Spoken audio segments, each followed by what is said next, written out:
පින්නතුනේ අද ඉඳන් කල්පනා කරන්න මේ ජීවිතේ කාත් එක්කවත් තරංගයක් තියාගන්න එපා. ඔය මිනිස්සුන්ට ඕනේ අනෙකට වඩා තමන් කරන්නනේ. මිනිස්සුන්ට ඕනේ අනෙකට වඩා තමන් බබලෙන්නනේ. එහෙම රේස් එකක් දුවන්න එපා. අවශ්‍යතාවයන් ටික කොහොම හරි පිරිමහ ගන්න තිබ්බනම් ඇති. ඔය මේකේ රේස් එක දුවලා දිනපු කෙනෙක් නෑ පින්නතුනේ. මේකේ ගතු කේලම් කියලා බේර ගන්න දෙයක් නෑ. මේක අනේකට පැමිණිලි කරලා මේකේ බේර ගන්න දෙයක් නෑ. ඔය සමහරු ඉන්නවා මාත් එක්කත් අමනාප වෙනවා. දැන් ඔය හෙට අනිද්දා උඩහා පැත්තේ දේශනාවක් තියෙනවා. කෝල් කරලා තියෙනවා. මොනවාද ඒ කැත වැඩ කරලා තියෙන්නලු. අපේ බණ හවසලු එහෙට උදේට දින දීලාලු. එහෙම කරන්න එපා කියන්නලු. මේ එහෙම මේකේ බේර ගන්න දෙයක් තියෙනවද? වෙනතුනේ කල්ප ගානකින් හම්බෙලා තියෙන්නේ මහ රත්තරන් වාගේ ආත්මයක්. කල්ප ගානකින් හම්බෙලා තියෙන්නේ මිනිසත් භවය, ශන සම්පත්තිය, ආත්ම ගානකින් ලැබිලා තියෙන.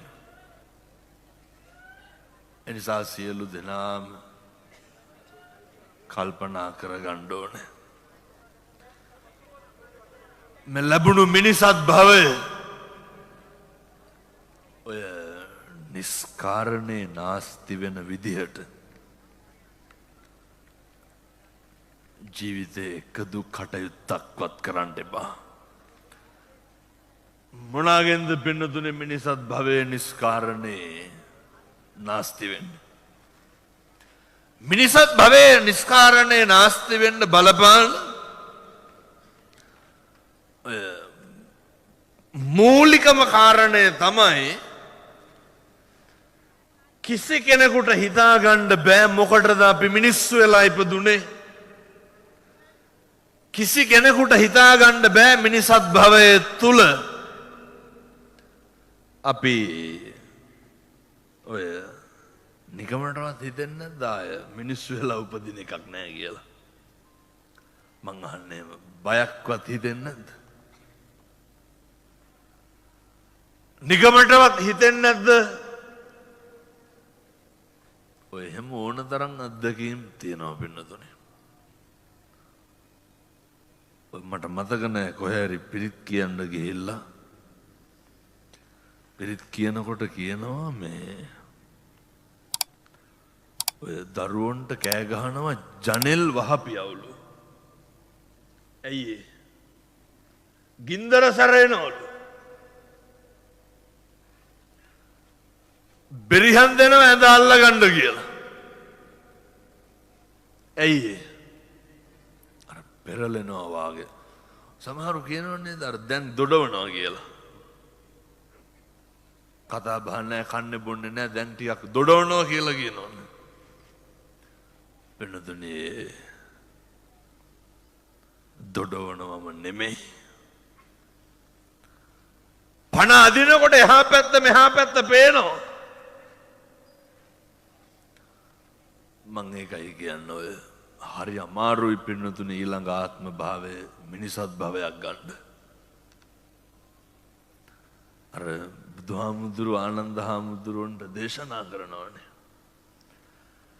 ආනන්ද මිනිස්සු වෙලා උපදින එක අරුමයක් තමයි. මිනිස්සු වෙලා ඉපදිලා ඉඳලා පින්නතුනේ නැවත මනුෂ්‍යාත්ම භාවයක් ලබන්න නම් හිතන්නවත් එපාලු. ඒක හරි දුර්ලභයි. අතිශය දුර්ලභයි. ලැබපු මිනිසත් භවයේ තුල අපිට පුළුවන් වෙන්න ඕනේ භාග්‍යවත් බුදුරජාණන් වහන්සේ සාරා සංඛේය කල්ප ලක්ෂයක් පාරමිතා ධර්මයන් සම්පූර්ණ කරලා ලෝකවාසී සත්වයා වෙනුවෙන් මේ සුදේශිත බුද්ධ භාෂිතය මතම පිහිටලා කටයුතු කරන්න පුළුවන් වෙන්න ඕනේ. මොකද ඔය අත් දෙක හැමදාම වැඩ කරන්නේ නැහැ. කන් දෙක හැමදාම හෙන්නේ නැහැ. ඇස් දෙකේ පෙනීම හැමදාම තියෙන්නේ නැහැ. දැකද හිතා ගන්නවත් බැරි විදිහට අර තාත්තා වඩාගෙන ඉන්නකොට අර දවස් කීපයක පොඩි එකා වැටිලා මැරුණානේ. තාත්තා වඩාගෙන ඉන්නකොට තාත්තට නිින්ද ගිහිල්ලා වැටිලා මැරුණේ. ඕන තරම් දරුවෝ කියනවා මේ අවුරුදු 20 මට ඉතින් ඔය පණිවිඩ එනවනේ හරියට ආධාර උපකාර ඉල්ලලා අවුරුදු 21යි. හාමුදුරනේ ෆැක්ටරියේ තිබ්බ සායනයට නිකන් ඉදිරිපත් වුණාට පස්සේ දොස්තර වැඩිදුර මුත්‍රා සාම්පලයක් බලන්න ලියලා දුන්නලු. වකුගඩු දෙක නැත්තටම නැති වෙලා දෙකම ඉවරයි. එහෙම මං කියර මුලෙත් දේශනා කරේ මේ එහෙම ඇඟක් මෙහෙම ශරීරයක් පෙනුදුනේ අපි දන්නේ නැහැ. අපි අපේ කිසි දැනුවත් භාවයක් නැහැ මේ ගැන. එනිසා ඔය හැමදාම ඇස් දෙක පේන්නේ නැහැ. ඇස් දෙක පේන්නේ කන් දෙක ඇහෙන්නෙම ඔය නිකමට නෙමේ හොඳට හිතලම කල්පනා කරන්න. పూర్වේ පුදුම විදිහට ඔය ඇත්තෝ දන් දීලා දෙනවා. పూర్වේ පුදුම විදිහට ඔහොම නිරෝගිමත්ව ජීවත් වෙන්න හරි අපූර්වට ලෙඩ්ඩුන්ට පිට වෙලා ඇති. పూర్වේ පුදුම විදිහට අම්මට තාත්තට බලලා ඇති පින්නතුනි. పూర్වේ පුදුම විදිහට කිසි කෙනෙකුට වචනයකින්වත් දොසක් නම් කියලා නැතුව ඇති. දැන් මොකද කරන්න ඕනේ? ඔය පේන ඇස් දෙක ඔය ඇහෙන කන් දෙක ඔය අංගපසංග ඔය ශරීර ඉරියව් ඔය විදිහටම ලබන්න ඕනේ. හොඳ ප්‍රඥාවක් තියෙන ආත්මයක් ලබා ගන්න මම මේ කියන්නේ මිනිසත් භවයක්මයි පින්නතුනේ. මනුෂ්‍ය ආත්ම භාවයක්ම ලබන්න පුළුවන් වෙන්න ඕනේ. ඔය බුදු වෙන්නත් කවුරු වෙලාද උපදින්න ඕනේ? මිනිස්සු වෙලා උපදින්න ඕනේ. මේ ශ්‍රේෂ්ඨ උත්තරීතර ආත්මය ලබලා තියෙන වෙලාවේ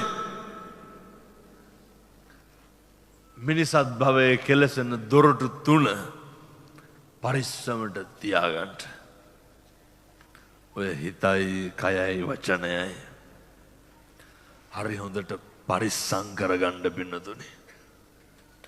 ඔය මෙහෙම තිබ්බට දැන් පැයක් ඉවර වෙන්න ඉන්නේ හොඳේ.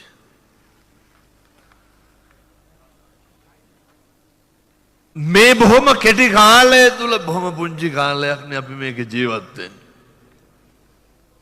අවසානයේ මරණකොට අර මම කියපු විදිහේ දේවල් පේන්න බෑ. ධම්මික උපාසක වගේ මැරෙන්න පුළුවන් වෙන්න ඕන. ධර්මයේ රතිය බණහපු පුරුද්ද අපි කරපු පින්කම් අපිට මැරෙනකොට මතක් වෙන්න ඕන පින්නතුනේ. අපිට මැරෙනකොට මතක් වෙලා බෑ ඔය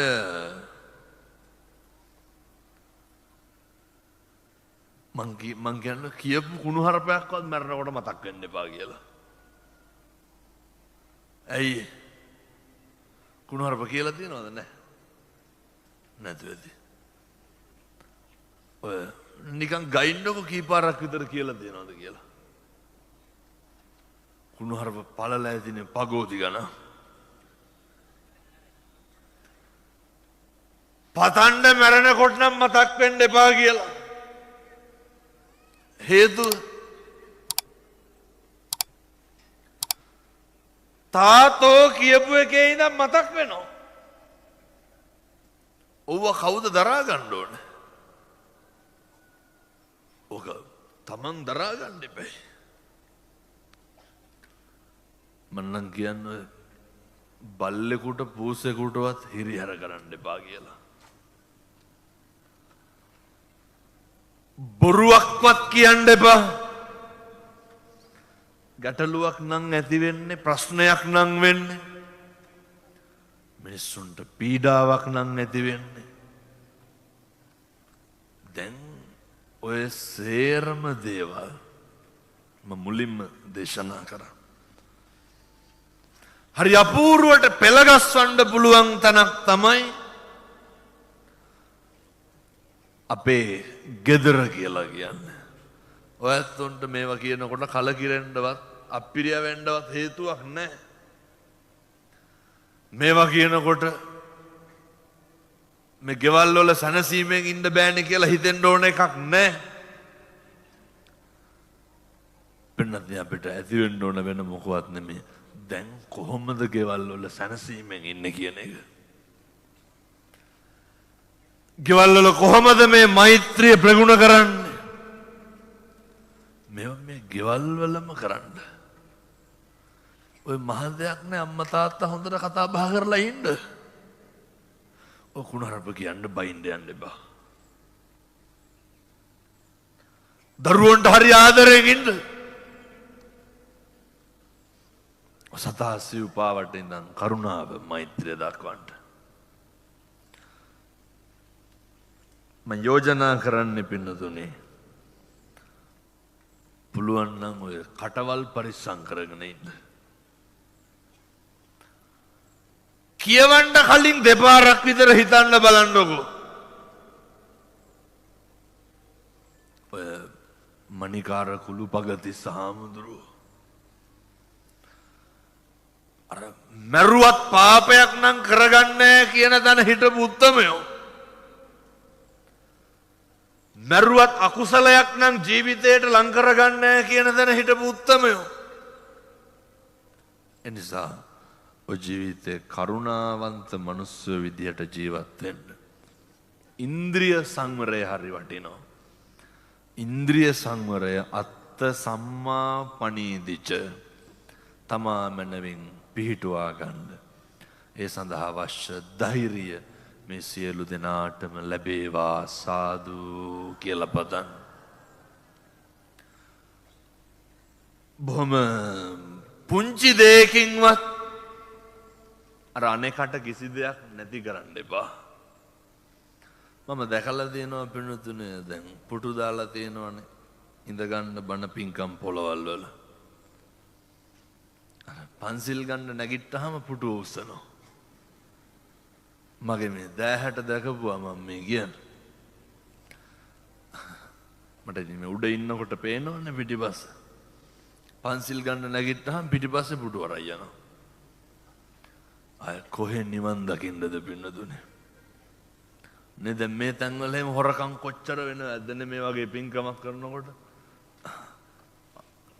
ඉතින් ඒ හින්දා ඔය මං කියන්නේ අර පුංචි දෙයකින්වත්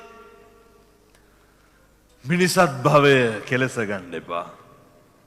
මේ මතු බුදු බව ප්‍රාර්ථනා කරන සුමන සමන් දෙයියන්ගේ අඩවියේ මේ සුමන සමන් දේවාල භූමියේ නේ පුරාණ සම්භවයක් ඇති.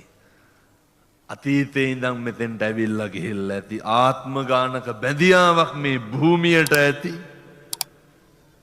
අපි ප්‍රාර්ථනා කරමු කවදා හරි අපේ දෙවි හාමුදුරුවොත් එක්කම නිවන් දකින්න මේ පින් හේතු වේවා සාදු කියලා පතන්න. අධිෂ්ඨාන කරන්න. තුරුවන්ගේ ආශිර්වාදයෙන් මේ බොදු නොබුදු ලක්වැසි ලෝවැසි සියලු දෙනා වෙනුවෙන් බුදුරජාණන් වහන්සේට ගෞරවයෙන් ආරාධනා කරලා අපිට අදටත් වඳින්න පුදන්න පුළුවන් විදිහට භාග්‍යවත් බුදුරජාණන් වහන්සේගේ ශ්‍රී පතුල ලංකාදීපේ ස්පර්ශ කරවන්න වඳින්න පුදන්න මට්ටමට ඒ ආරාධනාව කරේ කවුද? සුමන සමන් දෙයියෝ. බුදුරජාණන් වහන්සේ මහියංගනයට වැඩියට පස්සේ ගිහින් නියෝජනය කරේ කවුද? සුමන සමන් දෙයියෝ. එනිසා මේ දේවාල භූමියේ දෙවි හාමුදුරුවෝ සතුටු වෙනවා ඇති මිනිස්සු බණ අහනකොට. දෙවි හාමුදුරුවෝ ආශිර්වාද කරනවා මිනිස්සුන්ට බණ අහනකොට. දෙවි හාමුදුරුවන්ට පිං සිද්ධ වෙනවා මොකේද? උන්වහන්සේ මූලික වෙලා ප්‍රමුඛ වෙලා බුදුන් සරණ ගියා, ධම් සරණ ගියා, සංඝ සරණ ගියා. ත්‍රිවිධ රත්නයේ ආශිර්වාදයේ පිහිට ලැබුවා. ලංකාදීපේ තුල සම්බුද්ධ ශාසනය රකින්නත් ජීවමාන බුදුරජාණන් වහන්සේසේ පූජා භූමි ආරක්ෂා කරන්න මේ බුදුන බුදු ජනතාව එක්කහුව වෙලා කටයුතු කරනවා දැක්කහම දෙවියන් වහන්සේට හරි සතුටුයි.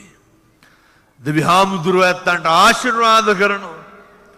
ඒ නිසා පින්නතුනි මේ භූමිය අධිෂ්ඨාන කරලා යන්න. මේ භූමියේ ප්‍රාර්ථනා කරලා යන්න. අපි පන්සිල්වත් හෙට ඉඳන් රකින්නෝ. හෙට ඉඳන් පංච සීලය ආරක්ෂා කරනවා. හෙට ඉඳන් වචනයෙන් පවා හික්මෙනවා. හෙට ඉඳන් ප්‍රාණඝාතයක්වත් කරන්නේ නැහැ. හෙට ඉඳන් කේන්ති ගන්නෙ නැහැ. හෙට ඉඳන් කිසි කෙනෙකුගේ හිතක් රිද්දන්නේ නැහැ. බිරිඳ ස්වාමියා දරුවෝ බෝසත් පවුලක් විදිහට ඉන්නවා. ජීවත් වෙනවා. අද ඉඳන් වෛරකාරයෝ නැහැ. අද ඉඳන් තරහකාරයෝ නැහැ. තෙරුවන් සරණ යනවා. සීල සම්පන්න වෙනවා. ඉදං මේ පුඤ්ඤ කම්මං ආසවක්ඛයා වහං හෝතු සබ්බ දුක්ඛා පමුජ්ජතු.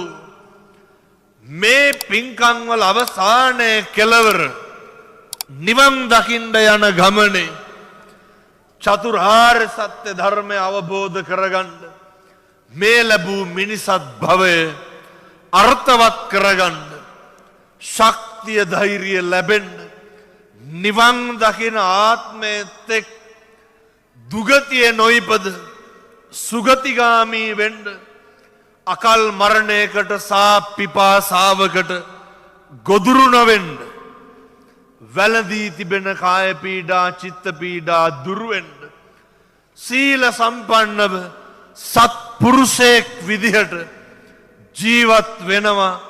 නත්ති මේ සරණං අඤ්ඤං බුද්ධෝ මේ සරණං වරං. අපිට බුදුහාමුදුරුවන්ගෙන් තොර සරණක් නැහැ. නත්ති මේ සරණං අඤ්ඤං ධම්මෝ මේ සරණං වරං. ධර්මයෙන් තොර සරණක් නැහැ. පෙන්නතුනේ නිදි කුම්භ කට්ටක් ඇනුණා කියන්නකො. දියවැඩියාව හැදුනොත් එහෙම වෛද්‍යවරු ඉස්සරළම දෙන අවවාදය මොකද්ද? තුවාල නම් කරගන්න එපා කියනවනේ. ඇයි? හොඳ වෙන්නේ නැහැ. මේක අපිට ඕන විදිහට පාලනය කරන්න බෑ. අපිට පුළුවන් ද අපේ ශරීරය අපිට කැමති විදිහට නඩත්තු කරන්න? සැලුන් යන එකත් අවුරුදු 50 වෙනකම් කරයි. ඊට පස්සේ අද පුළුවන් තරම් කරන්නේ. අපිට පුළුවන්ද කොණ්ඩේ යන එක වළක්වන්න පුළුවන්ද? වළක්වන්න බෑ. කළු කරන්න පුළුවන් තාක්කල් අම්මලා තාත්තලා කළු කරයි. ඊට පස්සේ ඔයත් හිතනවද කළු කිරීමේ ආශාව නැති වෙයි කියලා හිතනවද? ඒක තියෙනවා, ඒකනේ ප්‍රශ්නේ. ආශාව නැති වෙනවා නම් කිසිම ගැටලුවක් නැහැ. හිතට දුකක් නැහැනේ. ඒක කළු උනත් එක රතු උනත් එක. වැඩි කියන්නේ ආශාව තියෙනවනේ. වේදනාව ඇති වෙන්නේ පින්නතුනේ ඇවිදින්න ආශාව තියෙන ඇවිද ගන්න බැරුව යනවා. මහ දෙයක් ඕනේ නැහැ. දැන් මේ කූටගේ අවුවේ ඉඳලා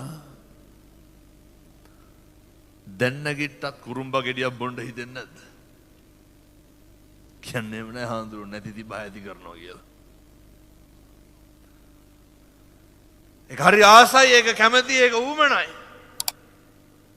සමහරුන්ට හිතනොත් දැන් ගිහිල්ලා කහට ටිකක් හරි බිව්වෑගෙන කොච්චර ආසාව තිබ්බත් වතුර උගුරක්වත් බී ගන්න බැරි දවසක් එනවා පින්නතුනේ. එන්නේ නැද්ද එහෙම? ඔන්න ඕකයි තියෙන දුක. කොච්චර තිබහ තිබ්බත්, කොච්චර උවමනාව තිබ්බත් මං ඔය මෙවයිතුම සල්ලි තිබ්බ නැතා කියලා වෙනස් වෙන්නේ නැහැ. සිංගප්පූරුවේ දේශනාවකට වැඩියට පස්සේ ඉතින් ලංකාවේ කවුරු හරි රෝහලේ ඉන්නවා කියපුවාම යනවා. ඔයිට යමක් කමක් තියෙන උදවියනේ ඉන්නේ. ඔය එලිසබෙත් එකේ. කිසි වෙනසක් නැහැ කිසිම දෙයක. අර කණ්ඩ බැරි නම් ඉතින් එහෙත් නහයටමයි බටේ ගහන්න ඉතින් අයම. කකුල දිහාට ගහන්නේ. ඒක කොහෙත් එකයිද? කණ්ඩ බැයි නම් දියර ජාති තමයි කොහෙත්. ඒක රත්නපුරෙත් එකයි මවුන්ට් එලිසබෙත් එකේ දෙකයි. ඔය ඒක බේර ගන්න බැරි නම් කකුල තුවාලයක් තියෙනවනේ කොහෙත් කපනවා ඉතින්. කුණු වෙන කෙල්ල එල්ල තියන්නේ. ඒ හින්දා මේ වගේ වෙනසක් වෙන්නේ නැහැ. ඒවට කලබල වෙන්න එපා. මං කියන්නේ අපිට නෑනේ, අපිට තියෙනවනේ කියලා කිසි කෙනෙකුට සැනසෙන්න බෑ. මං ගියා අපේ පොඩි හාරු කෙනෙක්ගේ තාත්තා කෙනෙකුට පිරිත් කියන්න. බිබිලේ අර කටේ දන්නවනේ පිළිකාවක් හැදිලා තිබ්බේ කටේ. කන්න බොන්න මොකුත් බෑ. අර බටයක් දාලා තමයි අර සිරින්ජරයකින් තල්ලු කරන්නේ. ඒකට වක් කරලා තල්ලු දානවා. පින්නතුනේ දැකලා තියෙනවද අර පිරිත් කියනකොට තියෙනවා පිරිත් පැන් ජොග්ගුව. අර තාත්තා මේ පිරිත් පැන් ජොග්ගුව පෙන්නලා කියනවා අර ඒක අර මූණට වක් කරන්නලු අත් දෙකෙන්ම පෙන්නනවා. ඇයි ඒ? පින්නතුනේ තිබහ. හොඳට යමක් කමක් තියෙනවා, ගම්මිරිස් එහෙම හොඳට තියෙනවා. දරුවොත් 6-7ක්ම ඉන්නවා. හොඳට සලකනවා. අර සල්ලි දීලා ගන්න පුළුවන් පෞද්ගලික අංශ හෙද නිලධාරිනියක්. ඒ කෙනෙක් පවා ළඟ ඉන්නවා. වතුර එක දැක්ක ගමන් කිව්වා වතුර එක හලන්නලු. හේතුව තිබහ පින්නතුනේ. වතුර පෙන්නන්නේ නැහැ. ඇයි වතුර පෙන්නන්නේ නැත්තේ? වතුර දකින්නකොට තිබහ වැඩි වෙනවලු. තිබහ වැඩි වුණාට බොන්න පුළුවන්ද? මේක මට වෙන්නේ නැති වෙයි කියලා හිතන කවුරු ඉන්නවද? මම මේ වෙන්න කියලා කියනව නෙමෙයි ඈ. මේක වෙන්න පුළුවන්. මෙහෙම වෙන්න තියෙන අපි ඔකට ජාතියේ ප්‍රශ්නයක් තියෙනවද? මේක වෙන්නේ බෞද්ධයන්ට විතරයි, මේක සිංහලවන්ට වෙන්නේ නැහැ. මේක මුස්ලිම් අයට වෙන්නේ නැහැ, මේක දෙමළ කට්ටියට වෙන්නේ නැහැ. මේක මේ කාටත් පොදු දෙයක්. ඊට පස්සේ දුව ඇවිල්ලා අර සිරින්ජරේට වතුර තේ හැඳි දෙකක් විතර දාලා තල්ලු කෙරුවලු. පහුවදා උදේට දානේ හැදුවා. ඒ ගෙදර පින්නතුනි බත්තු යන්නෙත් නැහැ. ඇයි බත්තු යන්නේ නැත්තේ? තාත්තට කෑමවල සුවඳ යනවලු. සුවඳ ගියාට කන්න බෑනේ. මොන තරම් තිබහක් ඇද්ද? මොන තරම් බඩගින්නක් ඇද්ද? අර පැකට් එකත් එල්ලගෙන එහෙම යනෝ. ගෙදර පූසට හරි බල්ලට හරි දෙන්න කරවල කෑල්ලක් හරි මොකක් හරි උයපු එකක් ගෙනල්ලා තිබ්බා. දුවගේ ගෙදරේ වත්තෙම. මේක තාත්තා දැක්ක මේසේ උඩ තියෙනවා. දැක්කට පස්සේ මෙන්නතුනේ ඒක අතට අරගෙන පොඩි කර කර සුවඳ බැලුවා කරවල කෑල්ලේ. ඇයි අර ගොත ගහලා කිව්වා මේකත් එක්ක බත් කටක් කන්න තිබ්බනම් කියලා. ජීවිතේ මොකක්ද තියෙන එකම ආසාව? එකම ආසාව තමයි බත් ටිකක් කාගන්න එක. මොනා එකද? අර කරවල කෑල්ලක් එක්ක. සල්ලිකෝ බඩ පළල දාන්නද? දරුවකෝ ඒක සලකුවාට සලකනවා කියලා මොනවද කරන්න ඕනේ? දරුවෝ බලනවා, දරුවෝ සලකනවා. ඒ වුණාට මිනිස්සුන්ට සැනසීම කියන එක නැති වෙනවා. සැනසීම තියෙන්නේ පිනදුනේ හොඳ කායික සුවයක් තියෙන්න ඕනේ. හොඳ මානසික සුවයක් තියෙන්න ඕනේ. සතුට පරම ධනය වෙලා තියෙන්නත් ඕනේ. නිරෝගිකම හොඳම ලාභය වෙලා තියෙන්නත් ඕනේ. මේ දෙකම පවතින්නේ තමන් මත විතරයි. මේ දෙකම කිසි කෙනෙකුට පවරන්න පුළුවන් දෙයක් නෙමෙයි. මේ කාරණා දෙක කිසි කෙනෙකුට බාර දෙන්න පුළුවන් ඒවත් නෙමෙයි. මෙතුවක් කල් බැලුවේ ඔය දෙක අපි ගාව තියාගන්නද? මොකද්ද මෙච්චර කාලයක් අපි කරේ? අපි අපේ නිරෝගිකම ගැන හිතලත් නැහැ. අපි අපේ සතුට ගැන හිතලත් නැහැ. බුදුවරු උගන්වන්නේ මට ධනෙ තියෙනවා, මට දරුවෝ ඉන්නවා. පින්නතුනේ අත්තාහි අත්තනෝ නැති අපිට අපිවත් නැති කල කුතෝ පුත්තෝ කුතෝ ධනං කවර ධනයක්ද කවර පුත්තුද? කිසිම දෙයක් අපිට නැති වෙනවා. මරණ මංචක එළවයි මෙලවයි දෝලණය වෙනකොට අර එහා පැත්ත පේනකොට ඔය පොඩි කාරණයක් තියෙනවා. මං කරුණු 7න් එකයි කිව්වේ, තව එකක් කියලා ඊළඟ එක කියනවා. ව්‍යාධියට පත් වෙලා ඉන්නකොට, ජරාවට පත් වෙලා ඉන්නකොට දැන් සාමාන්‍යයෙන් පින්නතුනේ අපේ ගෙදරක දොරක පාන්දර එකට විතර බුදියාගෙන ඉන්නකොට සද්දයක් ඇහෙනවා කියමු. අපේ තාත්තලා නෙමෙයිද දඩි පිටි ගාලා බලන්නේ මොකද්ද කියලා. හරි ඌමනාවෙන් බලනවනේ. වගකීමෙන් බලනවනේ. ජීවිතේ දවසක් එනවා. ඔය හොඳට මතක තියාගන්න. අපි කැමැත්තෙන් කරන හැම එකක්ම නවත්තන්න වෙනවා පින්නතුනේ. වෙන්නේ නැත්? අපි කැමැත්තෙන් කරන හැම එකක්ම නවත්තන්න වෙනවා. මොනවාද ඇත්ත දැන් කැමැත්තෙන් කරන්නේ? මුල ඉඳන් අගටම කල්පනා කරන්න මම මොනවාද කැමැත්තෙන් කරන්නේ? මම කැමති මොනවාද?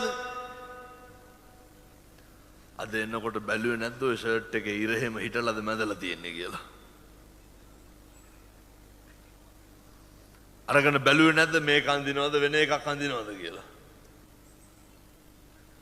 අපිට තාම පුළුවන් තෝරන්න.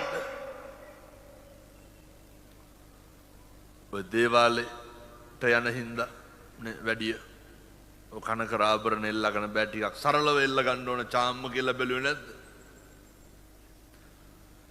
අපිට තාම පුළුවන් නේ අර අපේ කැමැත්ත තෝරගන්න පුළුවන් නේ තාම. ඔය කැමැත්ත අකමැත්තෙන් නවත්තන්න දවසක් එනවා. අපි හරි කැමති නේ ඔය කවුද අකමැති පින්නද? මේ ඉන්න කාට හරි පුළුවන්ද සුමානයක් විතර නොනා ඉන්න පුළුවන්ද? කරවලේ වගේ බුදියන්න බෑනේ. ඔය මම කියන කැමැත්තෙන් කරන හැම එකක්ම මතක් කරන්න හැම එකක්ම නවත්තන්න වෙනවා පින්නතුනේ. අකමැත්තෙන් කරන අඩුම දියා අපි හරි කැමැත්තෙන් මාසෙකට සැරයක් හරි දෙසරයක් හරි නේ ඇවිල්ලා සමන් දේවාලයට ඇවිල්ලා දෙයයන් වහන්සේට පුද පූජා කරලා යන්න. ඔතන ඉඳන් නවත්තන්න වෙනවා. අකමැත්තෙන් කරන ඒවා ඔය පින්නතුන් කැමතිද ඔය ඉඳගෙන ඉන්න තැන්වල කෙල ගහන්න කැමතිද? ජීවිතේ දවසක් එන්නේ නැද්ද බුදියාගෙන ඉන්න ඇඳ ගාව බකට් එකකට කෙල ගහන්න වෙන්නේ නැද්ද? එහෙම වෙන්නේ නැද්ද? මල මුත්‍රා කොච්චර අපිරියයිද කොච්චරනම් පිළිකුල්ද?